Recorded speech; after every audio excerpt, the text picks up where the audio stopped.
Erica Lindbeck, Julie Nathanson, JP Karliak, Trevor Duvall, and myself, David Carmichael, have come together to tell a tale of tragedy and heroism. In the hope to inspire care and love for children everywhere, this story is inspired by the care and love of every child that has and has not survived pediatric leukemia. May someday be the last day of this horrible curse on our children and families.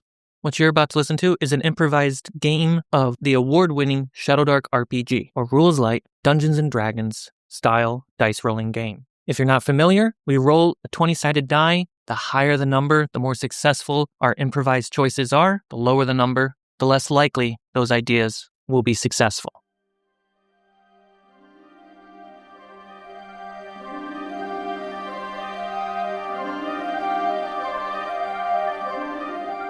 In the fantastical world of Eyrde. Long before cities crowned kings, or steel ruled the roads, the wild watched and listened in silence. It grows at the edge of memory, vast, breathing, very much awake. At its fringes, nestled in red clay and old stone, lies Honeybrook, a village of quiet joys and songs half forgotten. But something ancient is stirring beneath the roots, and the umbral has begun to breathe.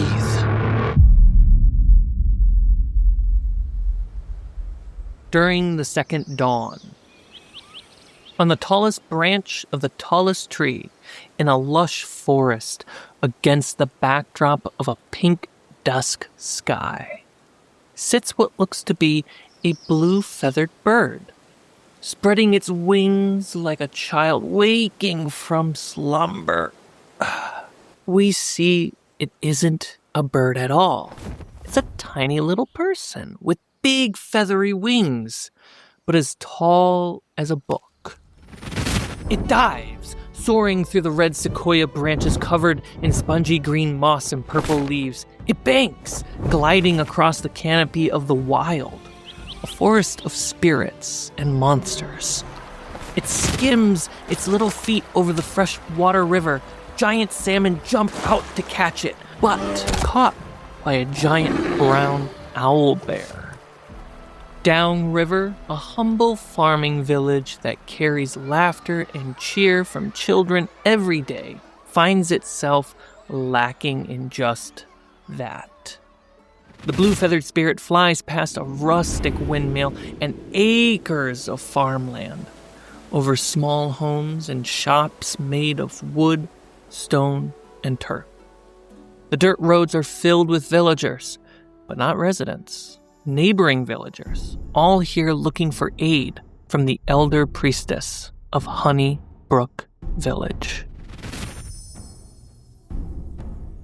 They're all carrying their children, asleep and unresting. It feels like they're all cursed. In the rustic barn great hall, lit by candlelight, it is just overpacked by dozens upon dozens of people of various types. Orcs, dwarves, humans, half-elves. Among this kind of chaos of people needing help and healers trying to tend to them, there are 2 temporary nurses running back and forth as fast as they can, trying to be helpful. This is our wizard and our thief. Absolutely. My name is Detective Thief. Yes, Theef. And I am an air djinn. My bluish-white hair, very long, is pulled back into a French braid that hangs down my back. I am wearing a brown herringbone suit with brown Oxfords. I hail from the city of Braymore.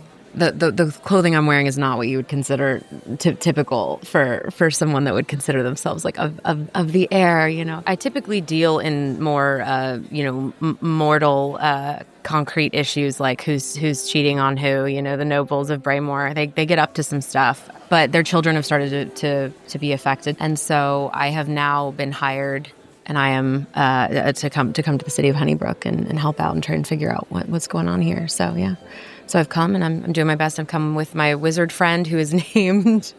My name is Lionel Gildenhall, human, blue cloak, staff, sort of the classic wizard type, except without the big beard, but rather just the dapper mustache.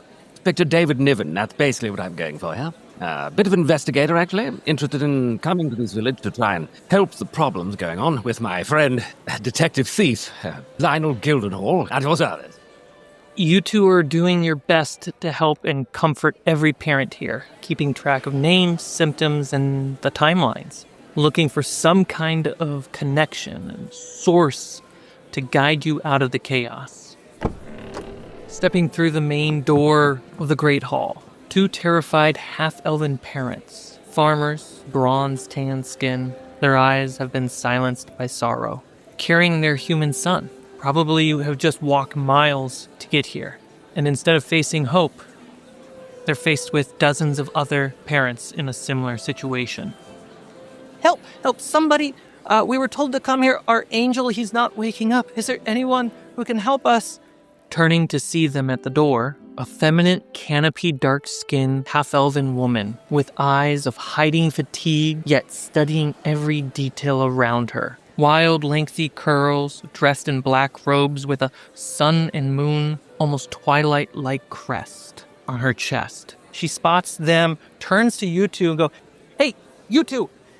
Check in with them, see if what we can do." Duh. Okay. Yes, I'm afraid this isn't exactly my area of expertise, but...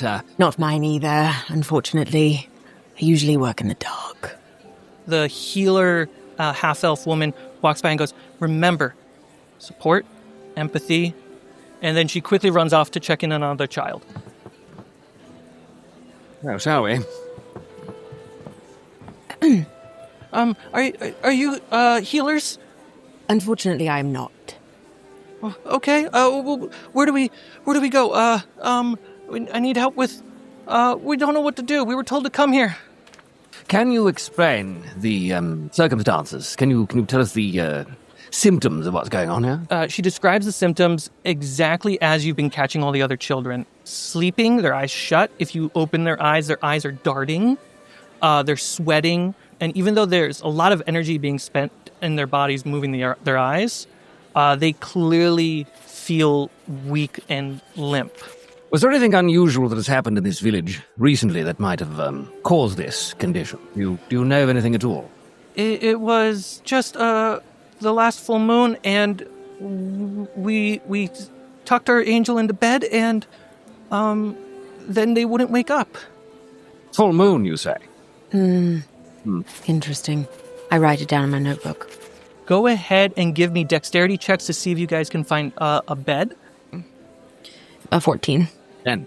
As our wizard is discussing the symptoms and the possible causes of the curse to these children, our detective thief, you with a 14 do spot a bed. Great. So I'm relatively, it's a child. I'll pick the child up and say, It's about 9 years old. Great. I'll find him a bed. I'll be right back.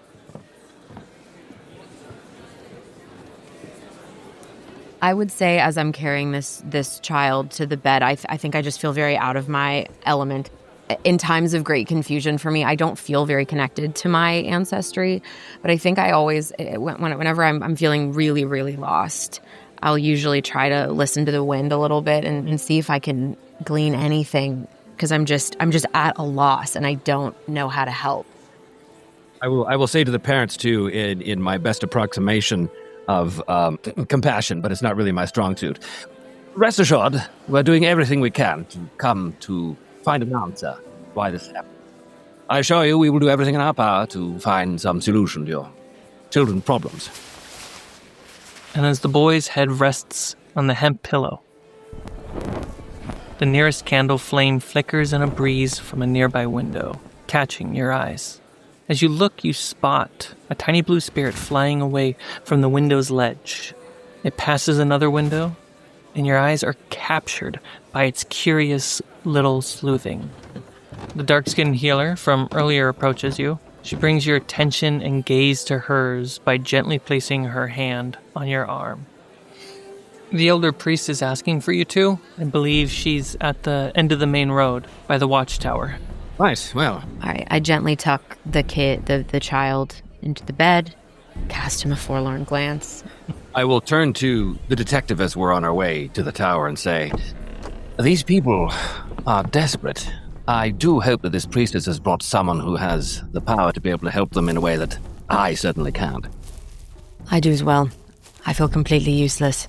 It's a horrible feeling. I think the best thing we can do is try and track down the culprit of this. There must be a source, and if we can find the source, perhaps we can find a cure.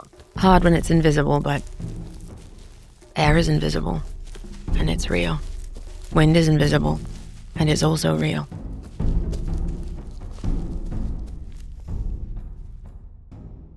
Three standing wooden legs, each angled like a compass, forming a towering tripod.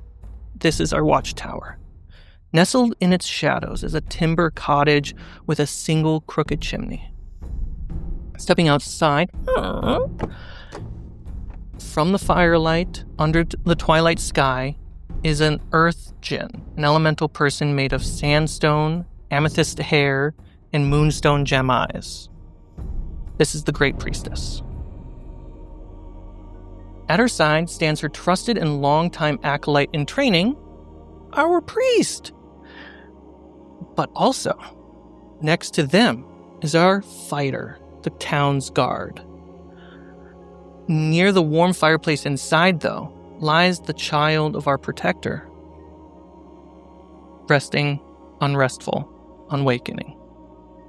Can our priest and fighter introduce themselves? I turn to my priestess and I just double check that it's okay for me to speak now, and she nods. She nods. She nods. Yes. My name is Sherbert Toasty Pants. Sherbert like sherbet, and toasty like roasty, and pants like pants. I'm a younger dwarf. I am a dwarf. I've said that before. I had I was not born into this. I didn't have diamond eyes when I was born. I have them now. I have them now because I am a dwarf priest, and they were bestowed upon me by the priestess. And I look up at the priestess, and she nods to tell me that I'm correct, as if I could have forgotten how I got my eyeballs, which is not possible because I was there when it happened. When you describe that, you see the softest, most loving and caring grandmother smile. This calms me. Very few things calm me. Every so often, if it drizzles, I see rainbows because my eyes are prisms, and then I get distracted. And so I look around, and then I remember I'm calm again, and then I keep telling my story like I'm doing. I'm still talking now. I'll stop talking. So I'm a little young for a person of my ability. I've been training very, very hard, and I dedicated my whole life to becoming a priest after I lost my older sister. Some curse came over her. We don't know what happened, but it was very sad. And I promised her that I would do everything in my power to help eradicate the curse for everyone. It wasn't just for my sister, but I still feel bad that I wasn't able to do it myself. She had been training to become a priest, but she passed before she was able to do that. So I work to heal in her honor, but for all. Nice to meet you. Nice to meet you. May I meet? Okay. Hello. What is your name? My name is Detective Thief. Oh, hello, Detective Thief. I'm from Braymore. Hello, Braymore, Detective Thief. You speaking, the elder priest goes, you're so quiet. I am quite sneaky. It's kind of my thing. Stretch suit. That's the key. Stretch suit. KP? I am Athor Donatin. I am a Goliath orc from what is known in the vulgar tongue as Mount Frost Squall. I have been the village guard of this area for some time. And my look is Oh, I forgot to do My fit is my look. He's huge, huge orc. Very, very humbly dressed, but he does have a top knot ponytail that has like a gold clasp around it that's very intricately designed, and his giant tusky teeth have some like intricate runage like carved into them.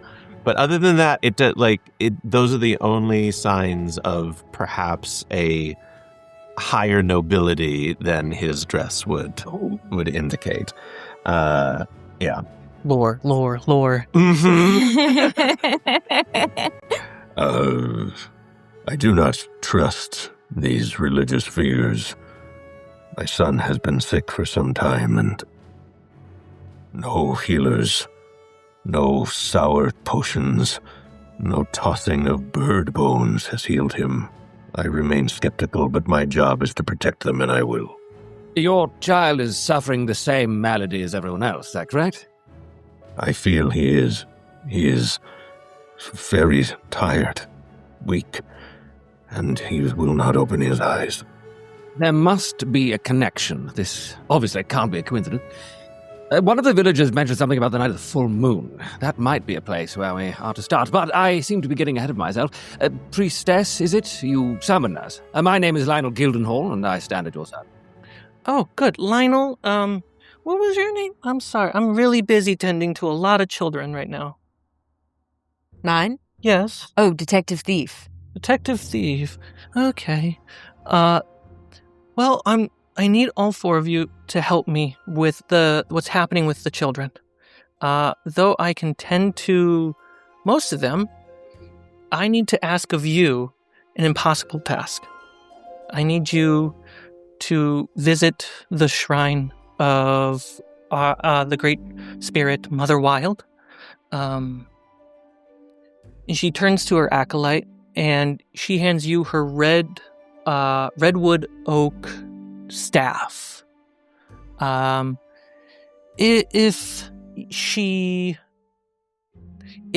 Ideally, you can speak to her using this. She should listen because you have my staff, hopefully. And do please remember to give an offering of some kind. Otherwise, it would be very rude to a spirit. And the way to the shrine, I know you haven't been there yet, but basically what you need to do is you need to travel into the wild. Take the forest trail right off the road. Find a place that not even the moon can find itself. You must get lost in the wild, and you will find her shrine. Do you mean like physically lost? Like, is this like an emotion? Is this like a metaphor? Like emotionally lost? Like, for a moment, she just looks at you as a priest. Like, why would you make this more difficult for us to do? Like, you're trying to, like, I need concrete. I just follow the rules that the spirits laid out. Okay. I've overstepped. I get very excited because I am wildborn anyway, and also this is so what. One of the things that I forgot to tell you is I'm rather small, even for a dwarf. I'm actually like 4'5", which is unusual. But I have a lot of strength. I only use it in the best circumstances, and I have armor. My armor is green, and it's actually covered with some moss, so that I can blend in when I'm in the wild. So I can't wait to go there, and we'll blend in, and we'll do some stuff and find some spirits. And speaking of stuff, what precisely is the purpose of this visit? Can this spirit help us deduce the cause of this malady? Yeah, absolutely. Can everyone roll a wisdom check? A 2. Beautiful. An 8. An 8. So good. Mine is an 11. Perfect. I have Mythborn, which gives me advantage on rolls regarding the history, lore, or status for problem. Wonderful. Did you roll with advantage? Oh my goodness, a whopping 4. Even with 2. Wow. Julie. Yes, hello. Uh, Excuse me, my name is Sherbert. Sherbert. Sherbert, you can call me Bert Sherbert. if you want to call I'll me get Bert. into a voice too. Sherbert. So, yes, the Mother Wild will be able to help. She is the great spirit of all the forests in the world. She, just like you, I am Wildborn, and through my training, I was taught under the Mother Wild. She helps us catch our fish. She helps us grow our farms. Without her, we quite well probably not exist. So, she should have answers. This is her land, and we borrow it. Again, remember, offer something. Don't be rude. Be careful with bargains. Oh, I'm so good at those. You can try. My teacher tried.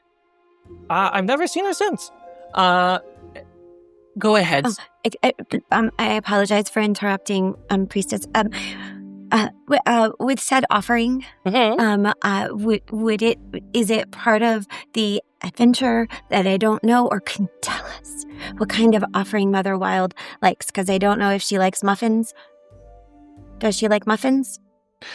She might like a muffin. I don't know what flavor. Okay.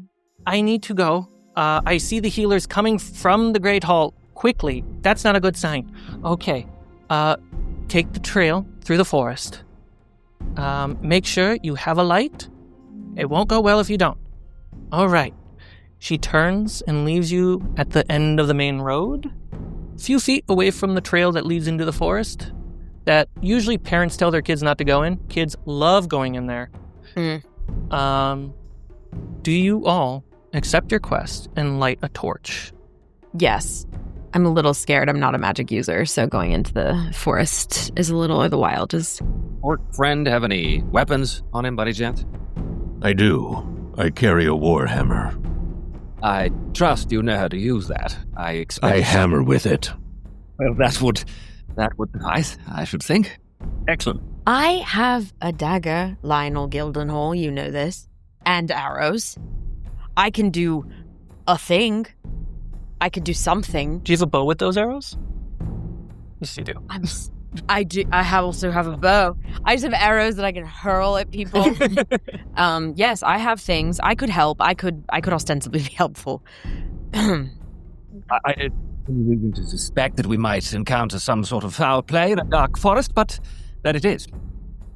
I do have spells, which should be obvious, but I do have a sword, but it is small. What you can't tell is that it is retracted, because I didn't want to trip on it because I'm small.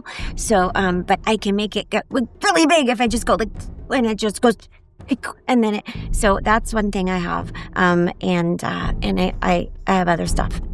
That's fun. Yeah. A man I once worked for. His wife was cheating on him, unfortunately, but he had a cane that could do that. Oh, I thought you were going to say he had something else that retracted, but I didn't understand. Oh my God. That's where you went with that.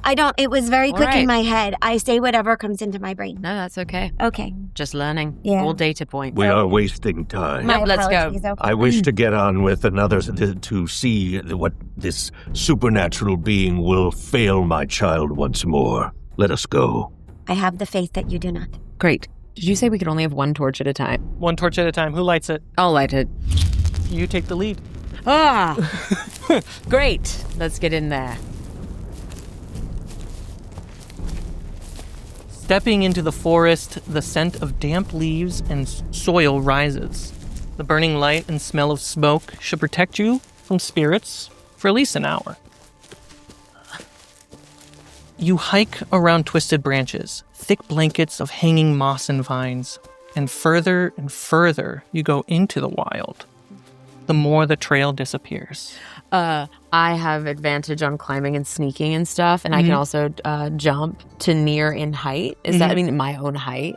Yeah, so normal, your high jump and long jump are supernaturally boosted. Sick. Can I, if the trail's starting to disappear, could I try to maybe jump up and look to survey the land a little bit, or is it so dense with... It's super dense. The canopy is getting really thick, so if you want to jump, you absolutely can, and we can see what happens. Okay, yeah, I'll try.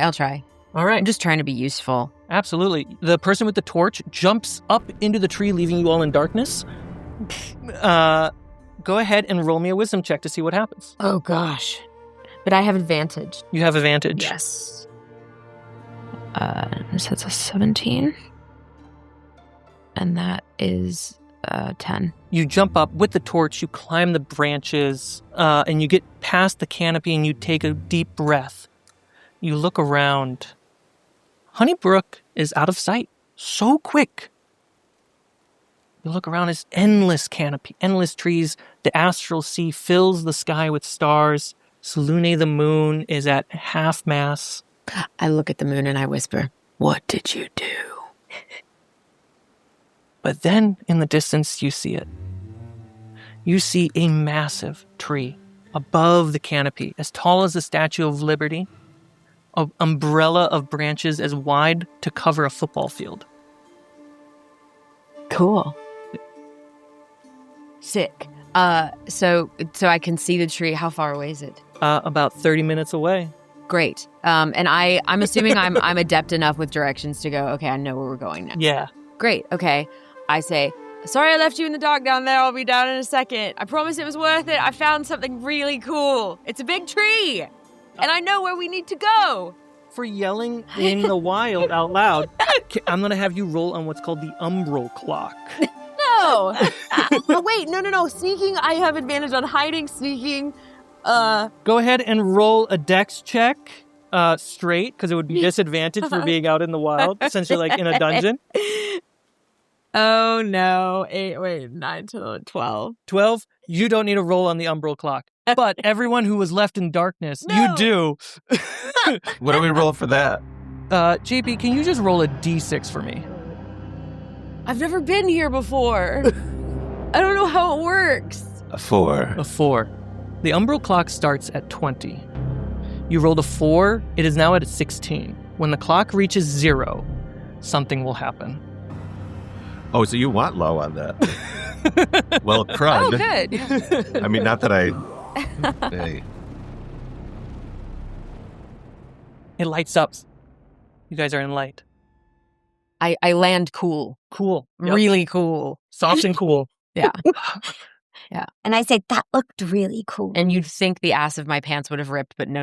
And So the ass cool. of your Stretch pants suit. is fine. I was looking and I saw. I Thank am you. married. I have not looked.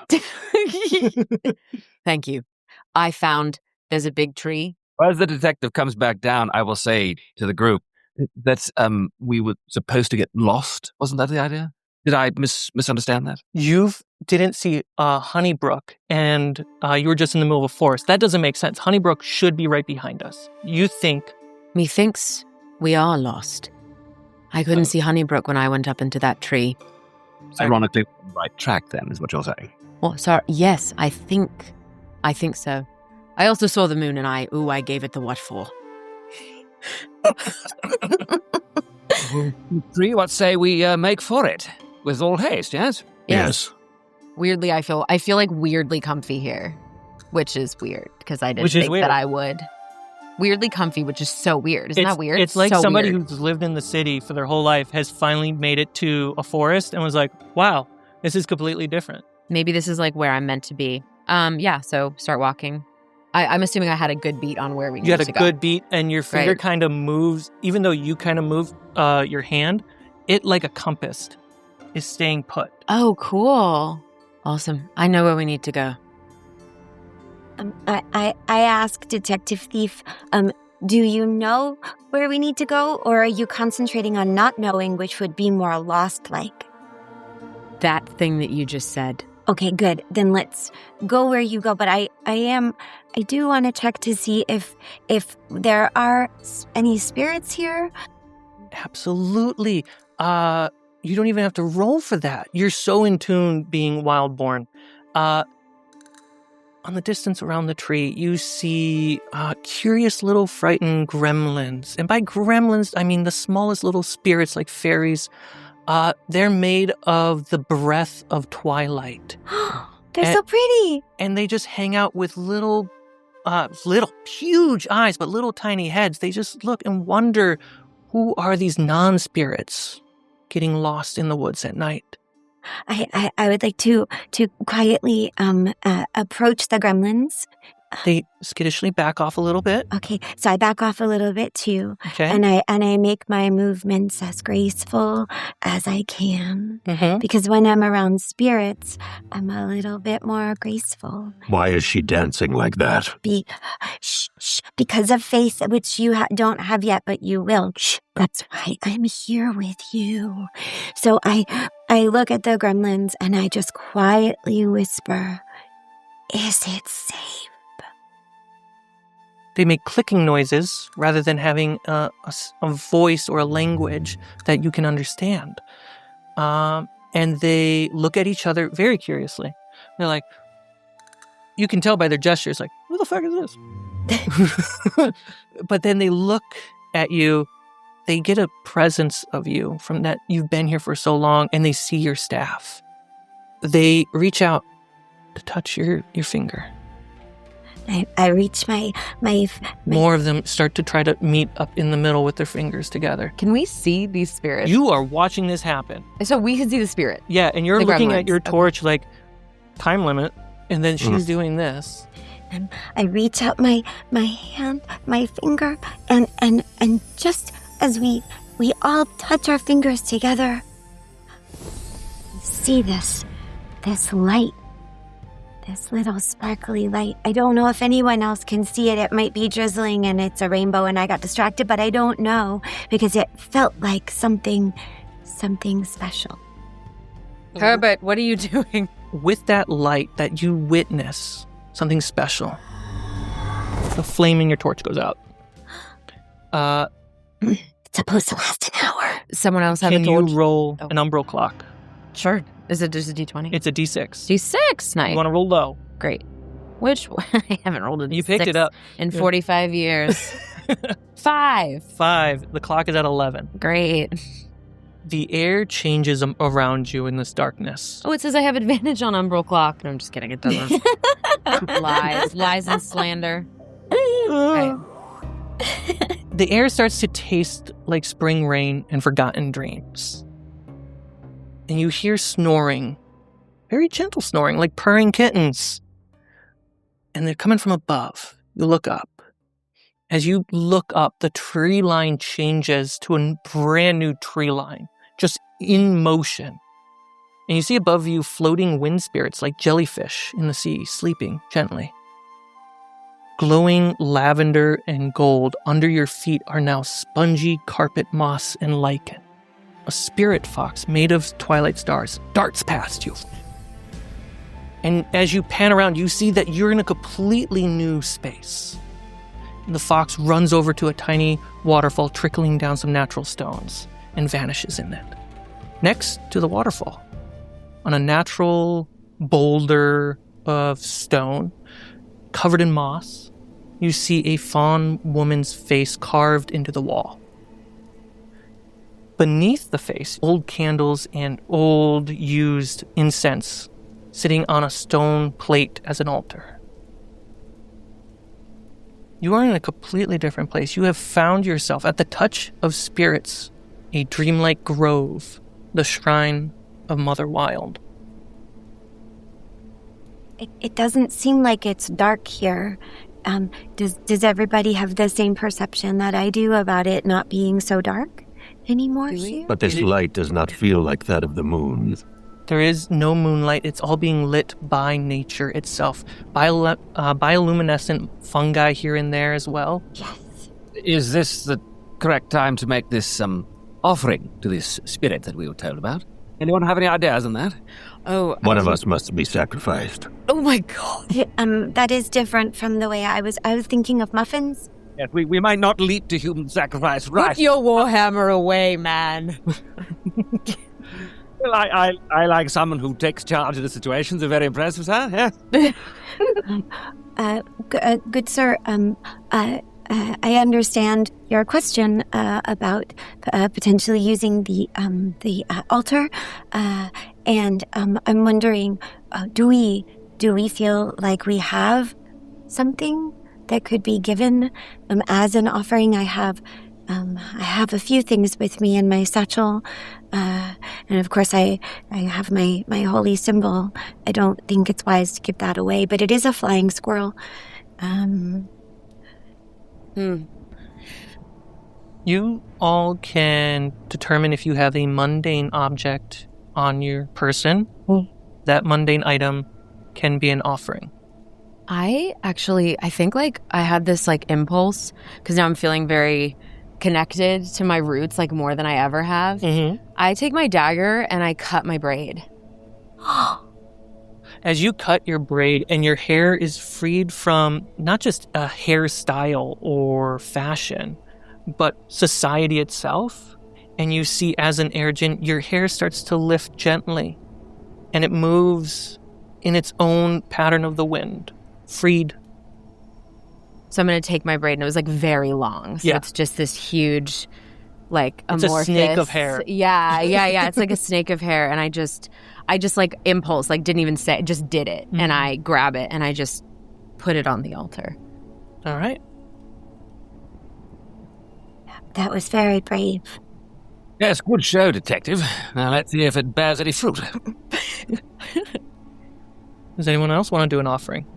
I reach into my vest and I pull out a small marble club. This is my son's. We have a ceremony when our children are young where they must select from a club of wood, a club of snow, or a club of stone. As a child, I was weak and I picked the club of snow and could barely lift it. When my son was born, my father said that the stone one should be of marble. I said, do not challenge him so, but he said, you have failed us in your strength. Your son must prove it on your behalf. My son lifted the marble stone. He is so strong. I am not. I hope this will save him. I reach over and I put my hand right on his shoulder, but it is very, very light. Oh yeah, he's so tall. So I'm having trouble doing it, and I ask Detective Thief for I'm a on little it. help. Yeah, Detective Thief is about 5'10". It's better so, than yeah. I am, and that makes us taller. And I put I just touch his shoulder, but with a little extra. Do I have something on me? No, we're trying to comfort you. I'm trying to comfort you. I accept your comfort. Your eyes were raining, so we just wanted to make sure. They were not. Misty, it's the mist. It's all the algae. A hard act to follow, I'm afraid. No. Last one. Yes, I will produce a small magnifying glass. It's come in rather handy over the years to solve a large amount of mysteries, and I'm sorry to say that solving further mysteries in the future might be rather difficult without it. But I think that this is important enough. We find an answer to this and help these children any way we can, and this is all I have, and it was like, what it is what I can give, so I freely give it. Set it down. Our wonderful acolyte, you are the first to perceive what's happening. And how you perceive it is not just through your eyes, but through your being. You are having a spiritual and religious moment. Everyone else is going to witness through their normal senses.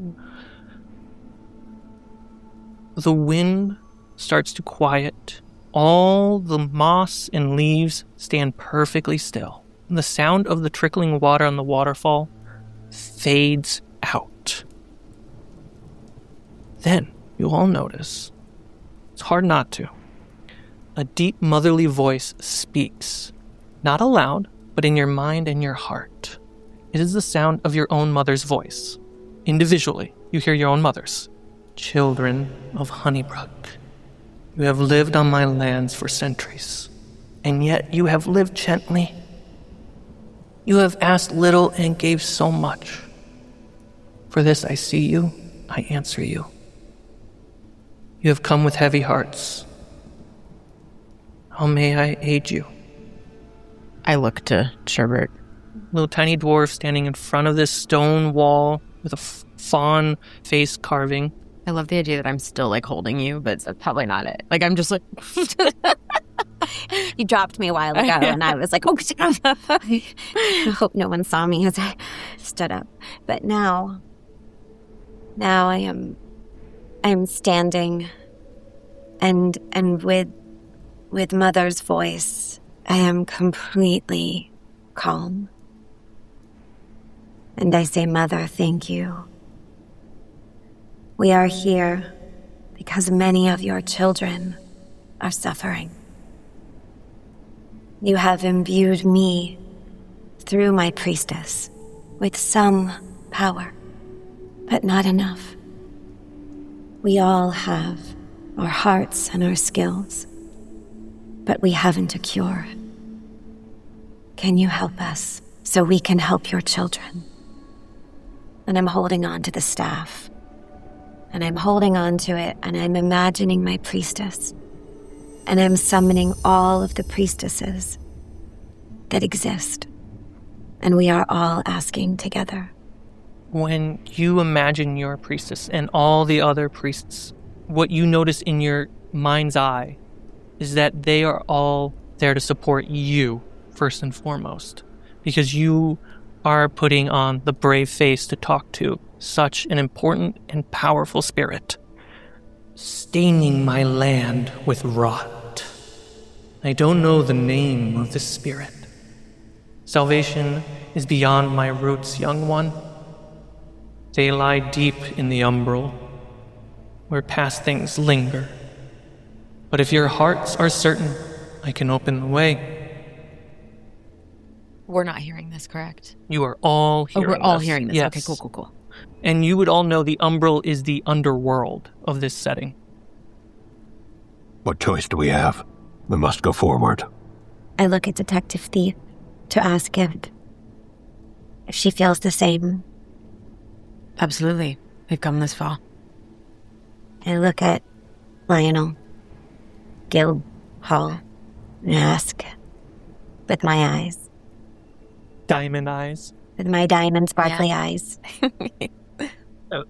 If this doorway to the umbral can take us to a place that might offer answers to this, then I'm all for it, of course.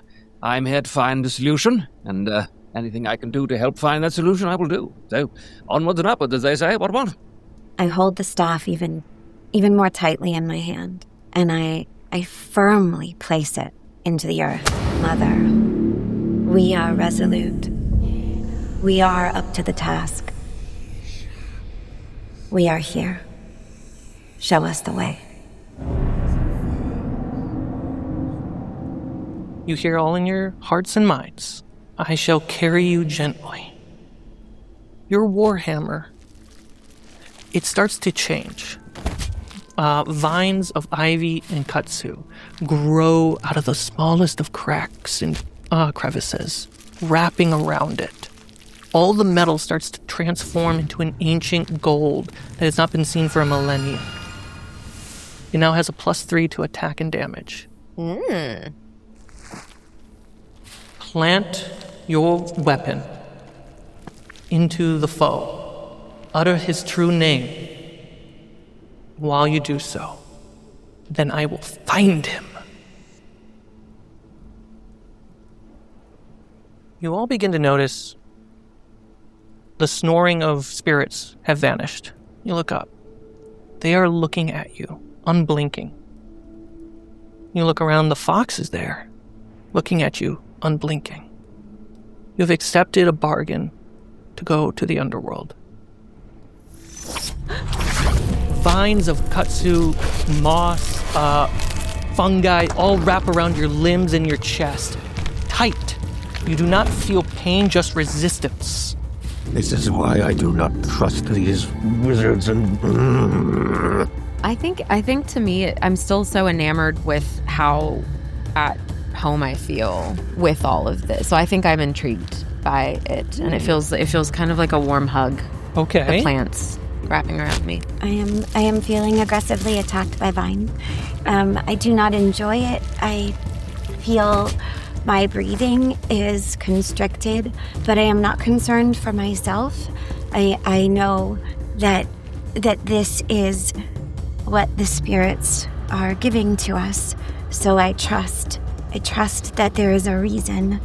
And I am just looking to see that my friends are okay. Two things. One is the thought, I'm certain there's a perfectly rational explanation for all of this. But the second thing is I want to do a quick detect thoughts spell about any thinking being in the area that might be wishing us harm through these plants, to see if I can read that. Which is a 19. Wow. Mm-hmm. So you hear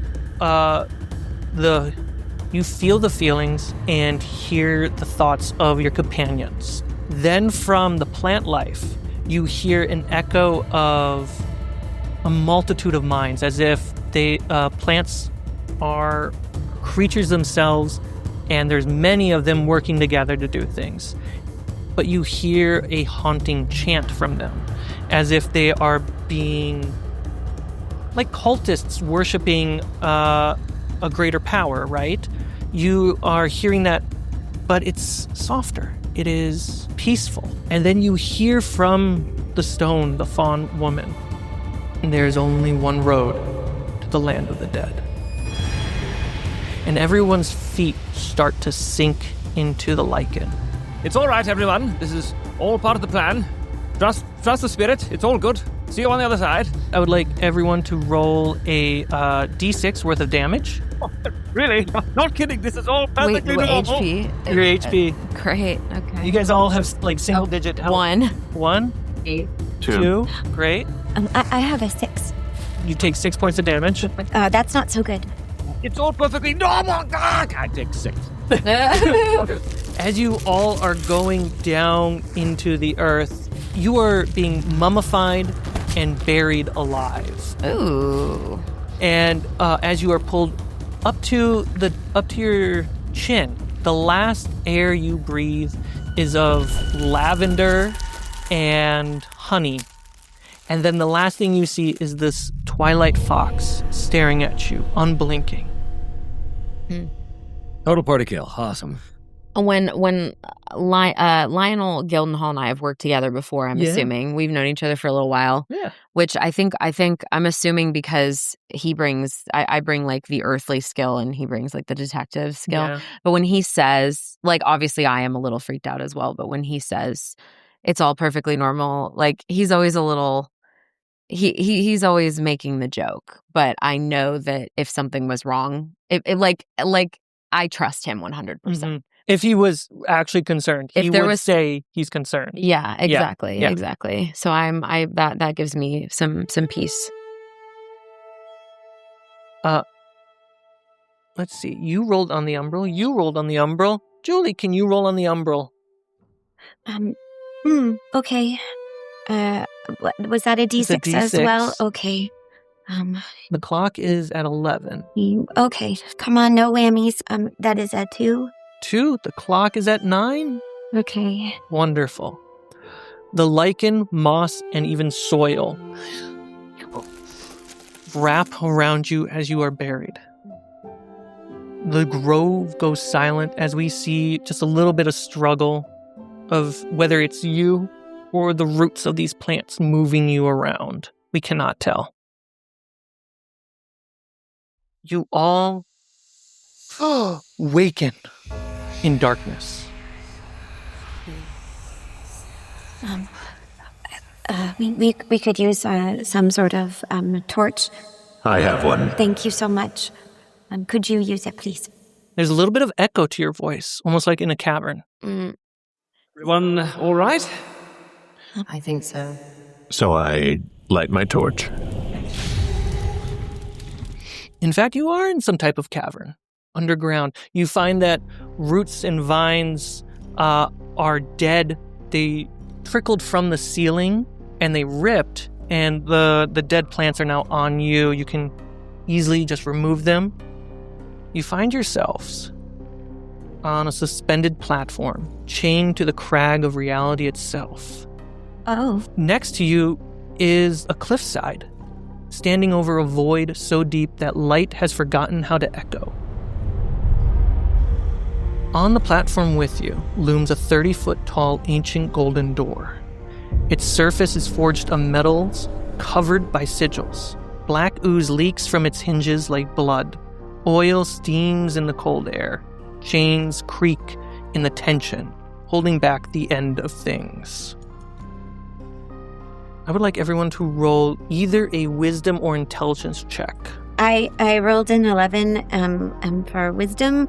I have a +2, so that would be 13, but also talent +1. Perfect. So that is 14. I got an 18 with no modifier. Okay. I got an 11, but it's new. I think for me, I would probably I have advantage on like finding and disabling traps. Could I just like take a cursory glance around and see if there's That's something? a great one. Yes. Yeah, because I know I'm not getting anywhere with these sigils. I don't know. I barely know how to read, so I just want to, And then because you're a myth-born, you have studied so much, you would know what this is. So on the logical side of being a myth-born, this is a ancient artifact. This would have been made maybe, give or take, 10,000, maybe 9,000 years ago. It looks pretty good for its age, other than the ooze and the grime and stuff. You are reading the sigils. You interpret the sigils as desecration. Here bound is the spirit whose name shall not be said above, spirit of withering veins, cradler of quiet souls, Amaliku.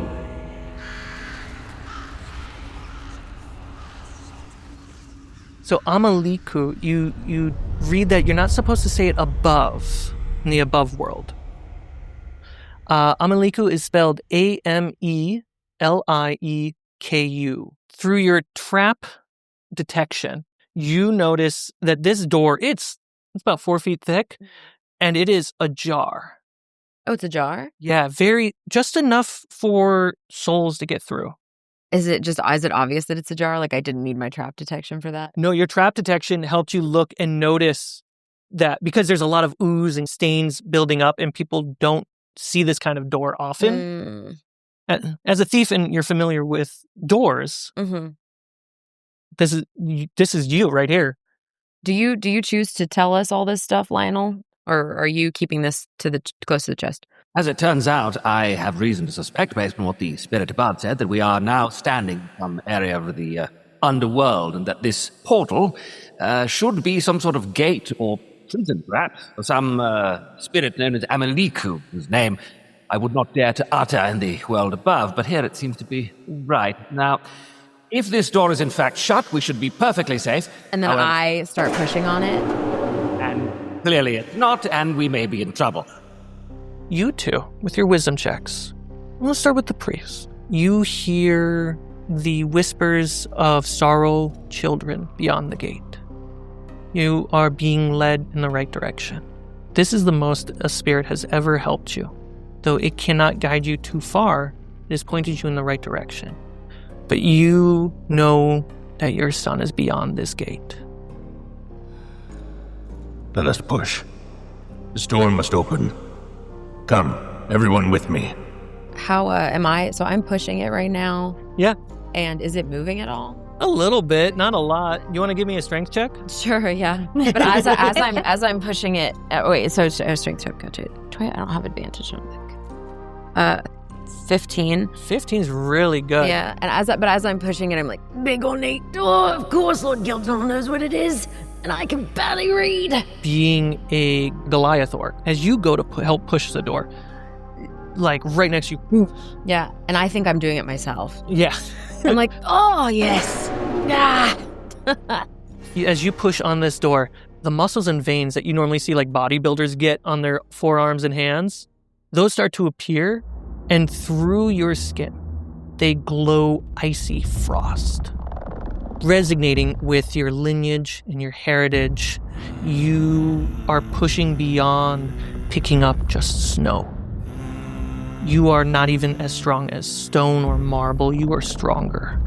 You are connecting to the ancient giants who moved mountains. And the door pushes open. And he's pushing faster than I can even keep up. So like I literally am just like, okay, all right, like I don't need to be here. Well done, well done. I go running after him, and I say, "Did you see your arms? Did you see?" Yes, I saw. No time for vanity. Let us proceed. You step through the gate. One more umbral roll. And this time, being in the umbral, it has to be a D8.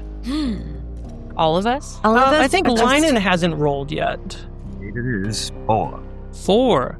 We're down to a 5. You enter a cathedral of some sort. It feels like a nursery, just quite a bit. Cribs and beds are suspended like chandeliers. Broken toys float mid-air, and the air hums with a distant lullabies, half sweet, half sorrow.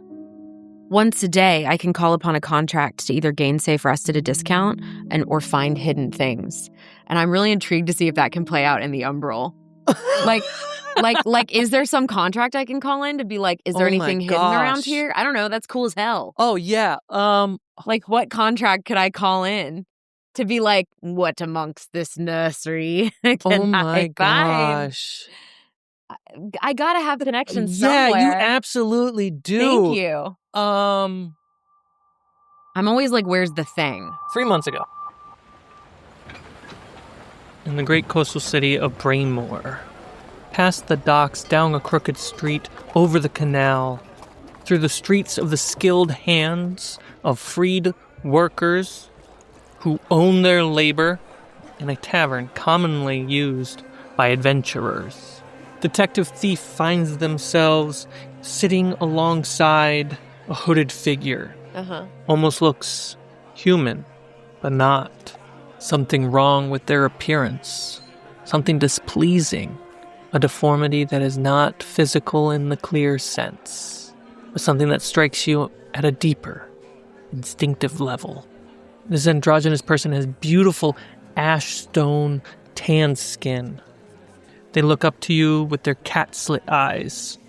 Under the hood, you can barely make out the horns coming from their forehead, rolling back through their long, unkempt, untamed hair. In normal D&D, this would be considered a tiefling. Here, a demon. Demons in Eyrde are tied to the umbral. As you take a swig from your drink, they slide over a small pouch of coin, paying you for a job well done. They whisper towards you, whenever you're in town, don't forget to look me up. Ask for some help. I'll be there. What do I do? Do I send a carrier pigeon? Do I like ask the sky? What do I do? There aren't no pigeons where I'm from. You get it? I don't know. I don't know what you do. Good. What was his name? What was the tiefling's name? Sean Fivery.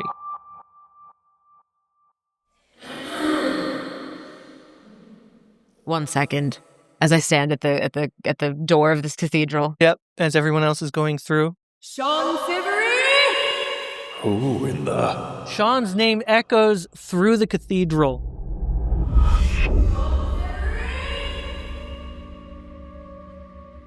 And you awaken spirits in front of you. You're not Sean Fivery. Almost endless. Children, ghostly children illuminating. And you hear a whisper in your ear from Sean's voice. Good thing I was around because you were blind. I was. Maybe I've been blind for a long, long time. And as you look deeper, you see attached to these children disgusting tethers made of rotting skin, pulled from them, going further into the cathedral, tying all to something in the darkness. Oh, God. And you see the light of the children move through the tendrils into the darkness.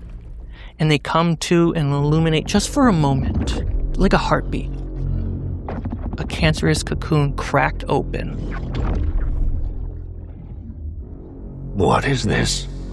Must be the source of the malady.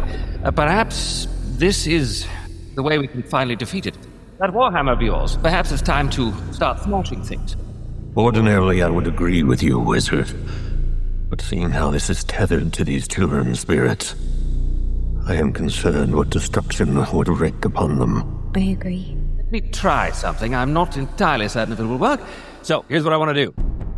This is an unorthodox way of using detect magic. Not to see if it is magic. I'm assuming it is. What I want to do is to understand that if we attack this cocoon, will it cause any harm to the children who are attached to it? And if so, if there is a way to sever the attachment so that we can successfully hurt this thing without hurting them. That's what I'm trying to go for here. I would like you to roll to cast it, as through the Shadowdark rules. It is d20 plus your spellcasting modifier.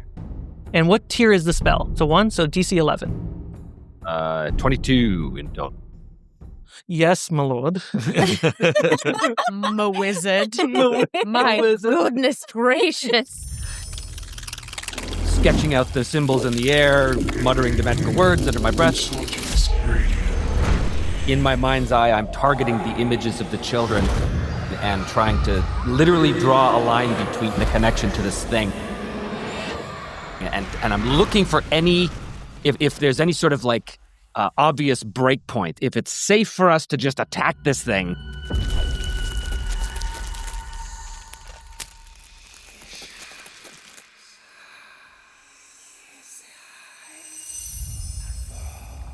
Well, the good news is that we can successfully sever the connection of the children to this thing, which is drawing their life force into it.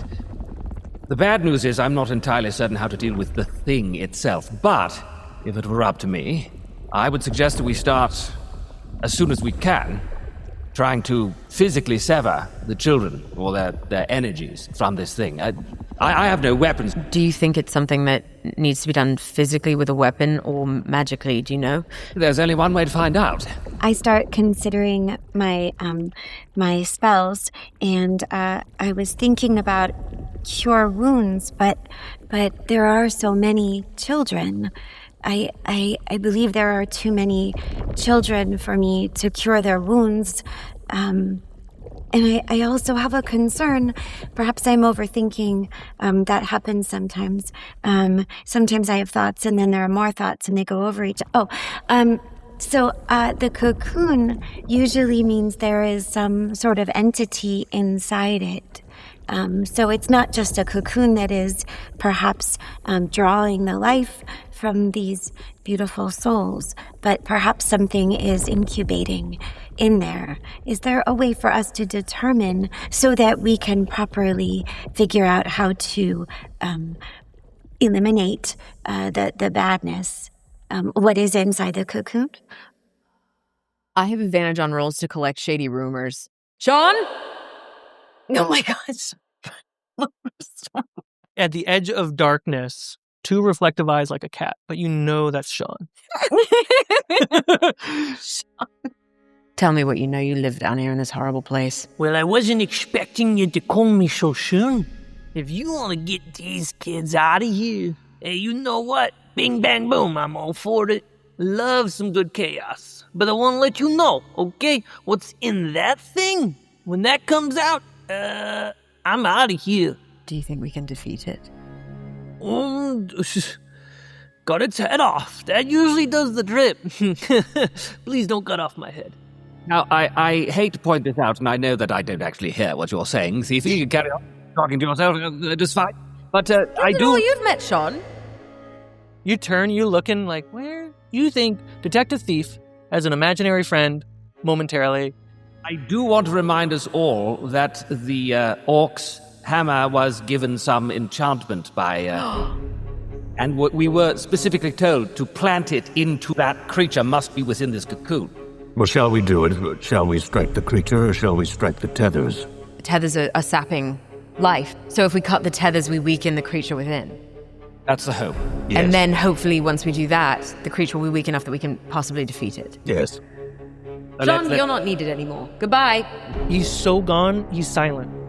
I would like to cast Bless on my friend here. Make haste, I wish to strike.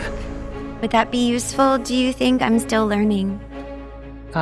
What is the tier of the spell? That is a tier 2 spell. Tier 2. So all you need to do is roll a spellcasting check with your wisdom modifier Okay. and your talent. So you have a +3 to the roll. Mm-hmm.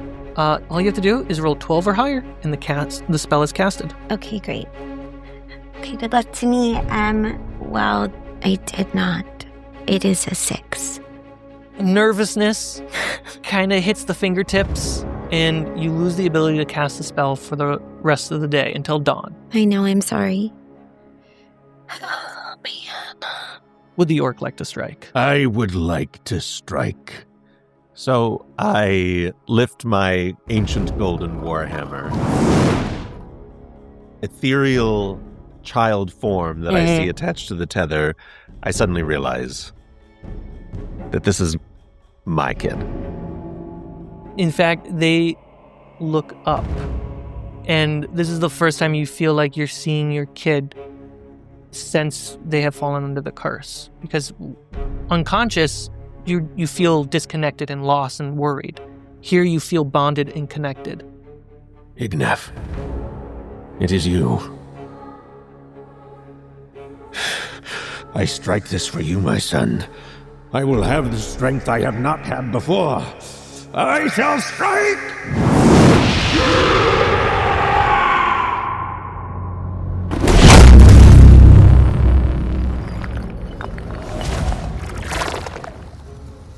Dust lifts.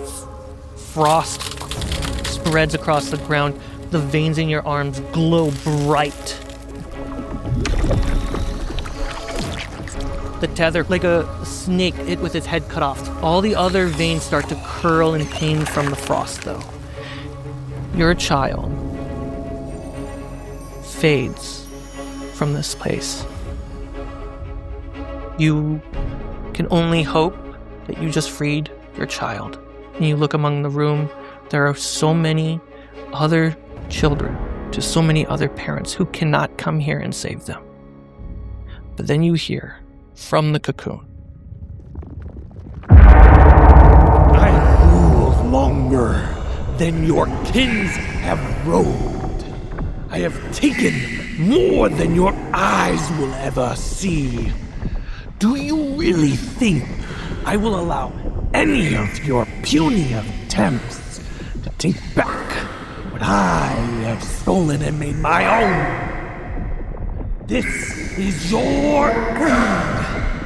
Make peace with your sins, mortals! For I am Amuliku! Rising from the cocoon, I'm not gonna like this. with long fingers and long nails, an elven figure, fit as an Olympian god, but with the head of a long-haired, untamed bull, skin twisted, bruised, and mutated, covered in oozing petrol, as it steps out dressed in a kilt made of the flesh of fallen heroes. All the tethered veins lead to his back, like a cloak or cape.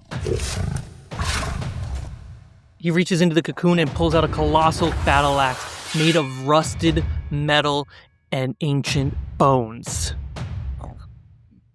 You smell of fear! Good. So how initiative is going to work is we're going to start with the highest roll, and then we're going to move around the room from Erica to Trevor to Julie to JP, and then finally me, Amaliku. All right, so Erica, your air djinn Yeah. is first to act. How far away am I from this guy? About near distance, 30 feet. 30 feet. There's no way I could maneuver myself such that I'm hitting him, so he'd be unaware of my attack. You could roll dex to get a stealth. I'm good at sneaking. I have advantage on sneaking. You can roll that, and we'll see how that goes.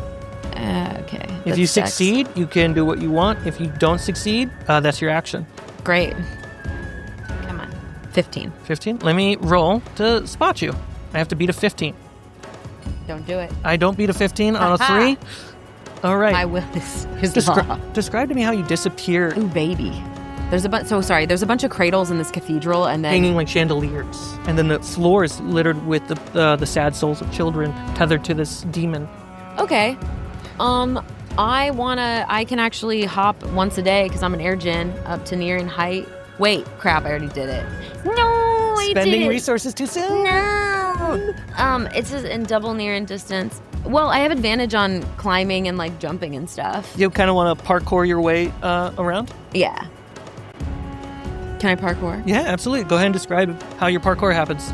Oh gosh. Are there like pews in this cathedral? Absolutely. So I'd like to. I don't want to provoke an attack of opportunity. There's no such thing in Shadowdark. Oh, great. Never mind. That doesn't exist. It's not real. Great. Actions and movement, that's all you get. Okay, cool, great. So I'd like to hop. I am pretty live, even though I can't do like my double jump or anything. Mm-hmm. But I'm gonna hop. I would like to jump and hop from top of pew to top of pew to mildly behind him because he's in the middle, right? You said. Yeah, he stepped forward. Yeah. Great. I'd like to quick like a bunny, hop behind and then hop. Can I hop up? Did you say like chandeliers? Yeah, you can, with parkouring, you can hop, grab the beds and the cradles that are acting as if they are chandeliers in the air. Yeah, I'd like to hop up. I feel like I'm in Naruto. This is amazing. So like hop up if I can. Absolutely. This is wild that I'm even able to do this. Hop up behind and then attack maybe from behind and in the sky. Yeah, so you jump up from the pews to a bed. When you grab the bed, it starts to spin with gravity. You quickly climb over it, and you are doing a little bit of walking on a log for a second, and you jump to the next one, and you somersault onto the behind the demon. Mm-hmm. You're looking up at it, and go ahead and roll me an attack. Okay. Can I? I'm trying to think. And because he can't spot you. Yeah. Oh, yeah. You roll the attack with backstab. advantage, and Yeah. your backstab is triggered. Yeah. Okay, cool. So it'd be your dex plus d20. Mm-hmm. Go ahead and roll that with advantage. That's a 17, so that's a 21. Oh, no, that's a 7. My bad. Oh, a 13. Okay. 17. 17 hits. Yeah. Am I doing melee? Am I allowed to do it with my bow and arrow at like really close range? I'll allow that, yeah. Okay. You land right behind. And I just, just sink it. Yeah. Go ahead and roll me some damage. Okay, so great. the bow does, I think you have a short bow? Yeah, so it's a D4. Cool. So D4 plus 2 more D4s. That's with backstab and everything. That's a D4. It's the crazy triangle. Yeah, the crazy triangle. That's a 2. That's a 2. So 3 D4s. Mm-hmm. 2 plus 1 plus 1. Plus 1. 4 points of damage as the arrow sinks into his back.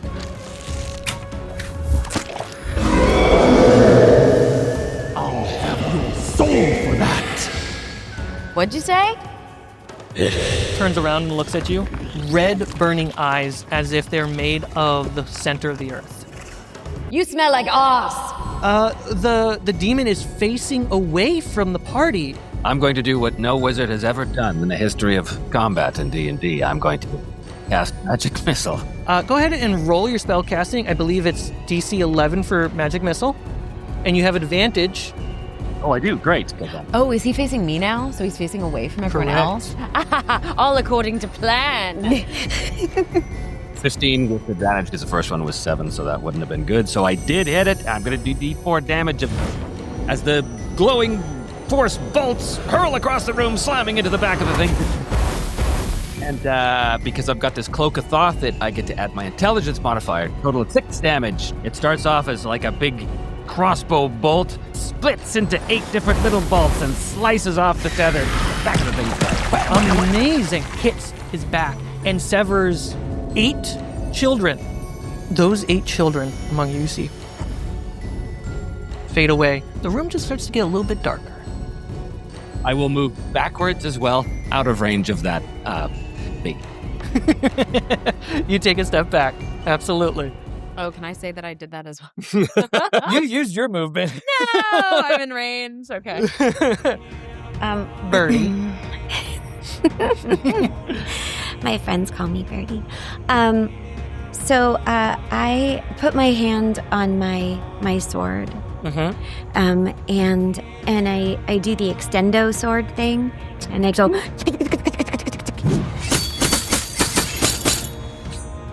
And it gets really long, like surprisingly long.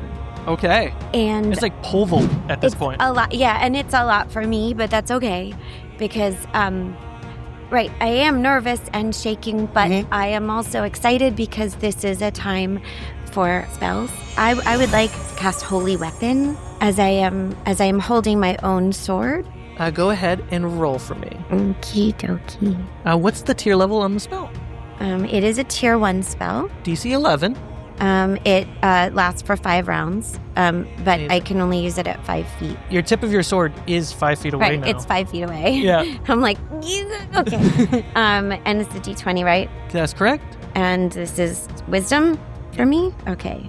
Plus your talent, so I think it's a plus 3. Plus 3! 13 plus 3, I have 16. Amazing! Describe how you make your weapon holy. First thing I do is I take my other hand and I put it on the redwood staff that my priestess gave me, with which I can communicate with Mother Wild. And I actually touch the hilt of my sword to the redwood staff. And I bring forth blessings of the power of Mother Wild, knowing that Mother Wild needs our help as much as all the children do. I ask this sword with all of my might and my blessings to be able to not only sever the tethers with the children, but also to murder bloodfully the demon. Do you say that out loud? I do, because I want you to hear bloodfully, so everybody says it. I'm like sitting there like, bloodfully. Bloodfully. Write it down like, I gotta say that in the next tavern. As the redwood staff touches your weapon, the bark begins to grow over the metal and starts to move aggressively like it has a will of its own to the other end. Eventually the bark itself of the whole staff leaves your hand as if the staff came to life and used your weapon as a bridge. And it goes straight through him. You see almost like a giant wooden sword covered in moss and now green blood dripping, and then pulls back. And then the wood retracts and covers the blade of your weapon, and your weapon comes to a small sword, and it stays together, bound and magical and holy. Did I get some of the goo on me? So some of the goo splash onto me, like his primordial ooze? Yes. Good job. I want you to know that it tastes like the worst thing you've ever eaten. Julie, can you go ahead and roll damage for me? That is a 6 plus 1. That is a 7. Oh, that's a 6 on the D6? That is correct, Wow. sir. You get to roll the D6 again and add the next roll on top. Very exciting. That is a 5 plus 1. That is a 6. So that is, I think it is a 13. You deal 13 points of magical. Oh yeah, it's like holy damage. Is that damage? Oh wow, to this demon of cancer and corruption. Yes. The light will not save you. If you think what I have taken from you is enough, then you are certain I'll rip everything from you. So I am a bit left of center, furthest back from everybody else at this point. And to my left are a whole string of children's souls that are still tethered. Yes. I want to get a running start, drag my hammer on the ground, slashing through these tethers as I go. Oh my god. And then just get a running jump and just full on plant it in his skull. I would like you to roll a strength check, and that's going to help determine how many children you free in this moment. 10. 10? Plus 4. You free 14 children as you're running by with your hammer, dragging across the ground. The ancient golden metal sparks light this room like dragon's breath. Then you leap. Go Go ahead and roll me an attack. D20 plus strength. 17. Hate as Pennywise! Oh, he drooled on me too. Oh, there's drool now. Oh, God. I'd like to also say that I am, again, coated in primordial ooze. It's just raining down on me. This one's snot. Oh, my, because I'm the only one he's facing. So it's all just. And we can smell you from here. Yeah, it's gross. And you know it's me. Yeah. And we're seeing it in slow-mo, and it looks like just the most parody version of Sexy Woman on Car. Yeah. It's just, it just keeps happening. You've lost track of what substance it is. Yeah. It's just like... A bath is required. Yeah. Not even if was it prestidigitation? Oh, please. An hammer. A gift from a great one. Do you think a frostbite club like yourself will be able to do anything with it to me? It is his turn. What's his range, like his attack range? It's pretty wide, I'm assuming. You're within it, yeah. God. I used a bow and arrow. You know what I mean? I should have thought about this. You said you wanted to shoot an arrow up close. I know. I said I wanted to sink it. My mistake. Uh, All in pursuit of being cool. well, now I get to do some cool stuff, guys. Not cool for you, cool for me. Here's a question. Yes. Just throwing this out here. Is his eyesight particularly good? He looked right at you. That's true. Well, here's the thing. He also just got hit in the head. I am covered in primordial ooze and very good at sneaking and hiding. I'm just saying. That's true. And you, you know what? That's very true. We'll find out on your turn. Okay. All right. So let's see. What special ability would I like to use? I got a list right here. Rude. Totally rude. Oh, at the top of my turn, I'd like you to roll a DC 15 for his ability of necrosis being touched in his primordial goo. Oh, God. All in pursuit of flavor, and you do this to me? Yeah, you're welcome. Wait, sorry, a D what? DC 15, so a D20. Yeah. And it's your con, which is a plus 0, so you have to roll 15 or higher. Okay. It's a 7. Your HP drops down to 1. Oh. Healing spells on you are now a DC 15 or higher. Oh, no. And once you're healed, your HP will go back to normal. Sick. Okay. Except he can now attack me, right? Yeah. I'm at 1 health. You're at 1 health. Great. All right, so we're going to have Amaliku do an attack on Detective Thief. Don't like it. This might be it for me, gamers. He raises up his axe. And then rather than swiping down and crushing you, he kind of twists it. And as he twists it, the ozone around it starts to spark and twist. And then he points it and jolts down, and he casts lightning bolt. That doesn't sound good. All I have to do is roll 13 or higher. I got a 13. So as the sparks jolt and build up, lightning lights up the place. You take 14 points of damage. Great. So you get dropped down to 0. Yeah. This is what's about to happen.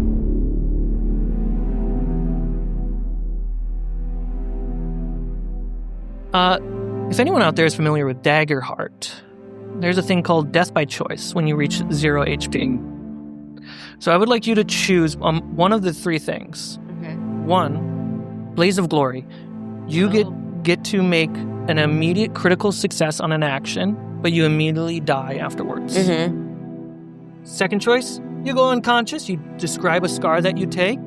A scar that I take? Like a scar from going unconscious from the damage of the lightning. Oh, gotcha. And then you kind of just wait till you can be revived. You kind of just don't want to die yet kind of choice. Third one is called Risk It All, where Erica could roll a d20, and if she rolls 11 or higher, you get all your abilities and health back. If you roll below 10 or lower, you immediately die. It's up to you how you like to go. I think I might want to risk it all. There we go. Let's find out what happens. Oh man, please, can you please just 11 or higher.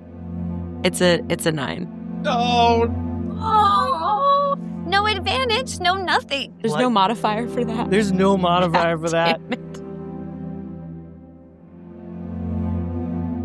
lightning surges through you. You see, kind of in the cartoon way where you kind of see the lightning go through somebody, but it's happening because Detective Thief is made of air. Oh, yeah. Yeah, and you fall to the ground, dead. Oh, no. You're my best friend, Lionel. Don't lie about it. Looking at her body, thinking, well, I'm downright chuffed at that. Let's see. Well, I can't save her now. If only she hadn't risked it all, I might have... Risked it for the biscuit. Okay, well, I cry out in severe irritation. I can't seem to help her at the moment. I will, in fact, try and help my still living friends, blasting the thing again with another magic missile. Now, do I have advantage in this or not? Magic missile always has advantage. And it is a 4. Sort of. Your magic missile explodes. Go ahead and roll another. But does it explode again? I rolled another 4. It does. It keeps going. Okay, we're up plus another 4. I wish I could prove this to you. Keep rolling, my friend. We're at 12 points of damage from one magic missile. 1 is 13, and then my cloak makes it 16 damage. Whoa. Take that, pillar of my friend. Charge for this power comes from the body of my fallen comrade. He is made of air, and the latent electricity within her combines with the bolts of force to smash that deal in multiple places. Aha! Huzzah! And I'm all up under him. So like More goo on the body. I'm just my dead body is being desecrated further. My beboogered body. You're beboogered. Oh my god. This creature is below half health. You're seeing burn marks, skin missing. You'll pay for that, wizard. It's impossible. Mortals. Peasants. Not even worth the dirt I walk on. This can't be happening. Birdie. So I extend my extremely long extendo sword, which is still covered in the redwood You see the bark staff. just grow and crawl and expand. As the sword with, not smite, holy weapon, goes into him yet again. The bark leaves the blade just for a moment to go all the way through him like a spear. It goes right through and then comes out right here. He starts to stumble. And he kneels. His knee almost crushes you. He is kneeling, bleeding out green blood. Bloodfully. He's bloodfully bleeding out. Beautiful turd. No. Leave me. I'm defeated. I'll let you leave with who you've taken back. You and the children that you've taken will live. But I grow old until old age catches up. I want to know that he's experiencing the same thing that I've seen in myself, in my own eyes, in my wife's eyes, and in the parents of those around me.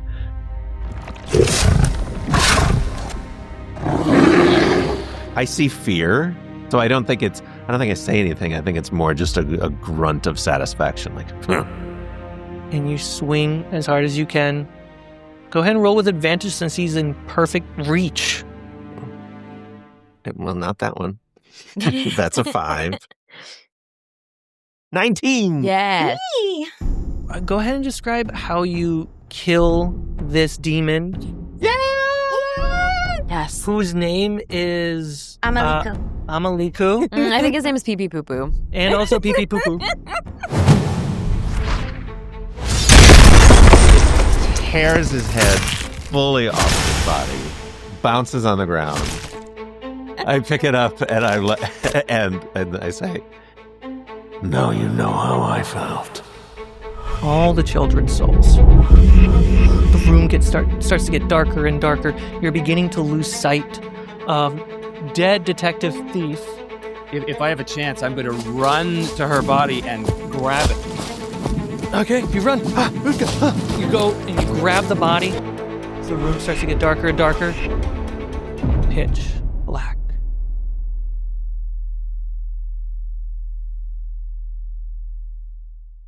Light of morning spills over a tree line into your eyes. The breath of the forest is around you, the rustling of leaves, the soft breeze, the smell of wet earth. As morning comes, you are at the tree line just outside Honeybrook. You are not lost in the wild. You are home. You have your friend in arms.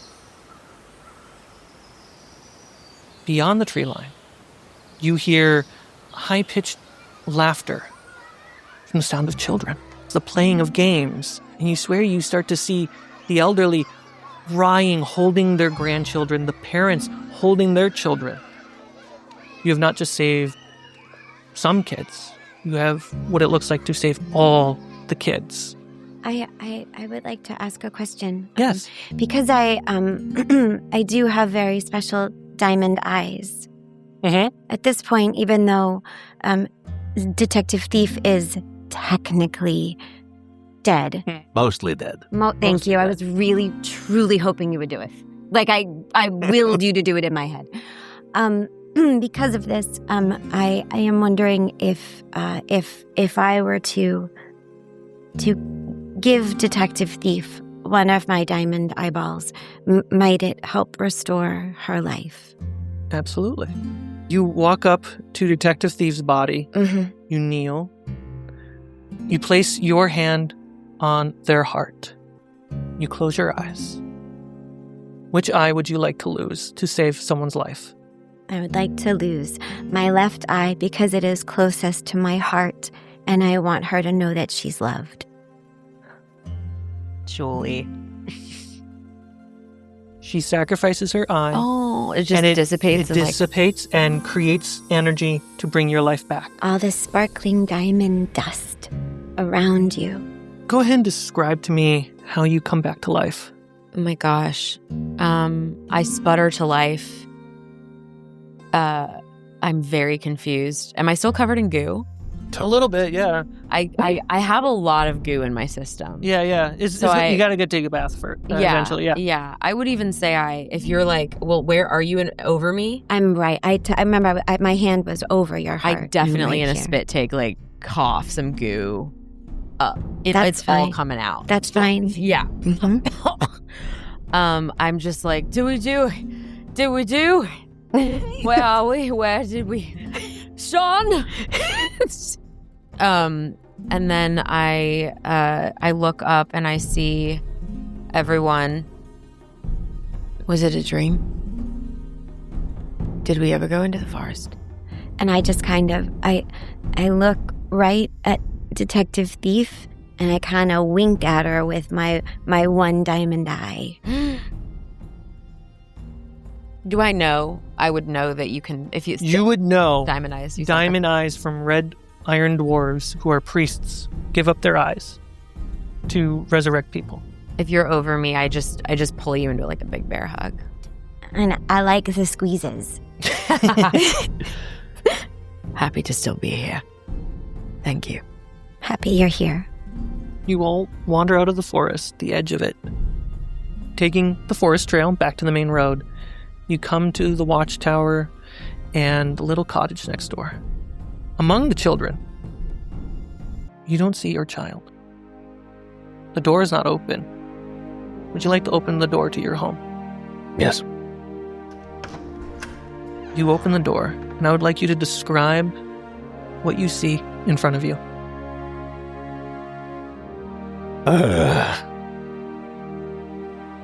I see my child laying in the bed. And my wife is lying next to him and petting his head, and for a moment I feel like I failed. But she looks up at me with tears in her eyes and a big smile. And she says, I was hoping you'd come back before he fell back asleep, but he played so hard that he got tired. And I am overcome, and we embrace, and when we separate, she says, it was the strangest thing. He coughed this up. And she holds up the stone club. And all I can do is laugh.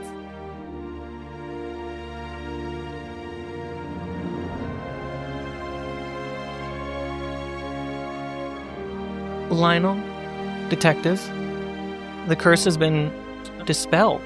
You both return to your respected patrons, explain the events that happened. Not, or do you, repeat the name out loud of the demon? Oh. No. All right. It is contingent upon us to never again speak that name. But I fear that while we have vanquished the beast for now, it remain an eternal threat. I think you and I have to keep this little secret between us. You're good, because I don't remember the name. I'm just going to call him Pee Pee Poo Poo. Remember, I can't read. Do you know what, Detective? I think this is going to be the beginning of a beautiful friendship. Yes. I kind of miss eking out adulterous affairs. I think I need a few of those now. Oh, God. Let's go get a coffee. Our dear acolyte, you return. You go to pull the sword out. But instead, when you reach the sword, it is just the staff. Your elder priestess walks up to you. Oh, my dear. Look at you. A full priest. Thank you for doing what I couldn't.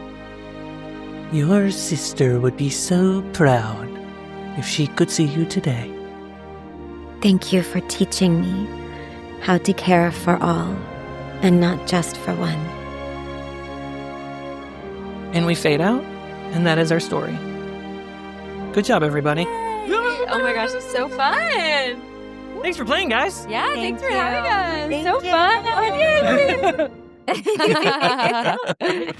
This Shadowdark adventure of Fables of Eyrde is brought to you by Erica Limbeck, Julie Nathanson, JP Carliak, Trevor Duvall, and myself, David Carmichael. Music by Ivan Elsasser and Fantasy Plus. Art by Clara Efferin and Sergio Coletti. Produced by Ali, David, and Chris Govira. And wouldn't be possible without the wonderful people at 10K Heroes and Public Pixels. And if you like more games like this, click on the next adventure on the screen or at the top of the description. If you'd like to make a difference to real children in the real world, like these heroes did, go to the first link in the description to the Leukemia and Lymphoma Society, where you can donate to make a difference in not just a child's life, but their family as well.